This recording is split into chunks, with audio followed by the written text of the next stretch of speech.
In the course of today's meeting with market leaders at her Ikeja office, the Iyaloja General of Nigeria, Chief Mrs. Folashade Tinubu Ojo, received in audience the leaders of the Military Widows Association of Nigeria, MiWA, who honored Iyaloja General as their matron, and this was born out of the love, help, and support they always enjoyed whenever they call on Chief Mrs. Folashade Tinubu Ojo for help.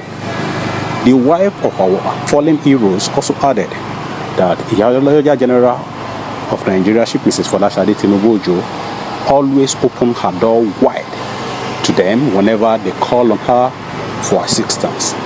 So for this reason, they have decided to make her the Grand Matron of MiWA, that is the Military Widows Association of Nigeria. Congratulations.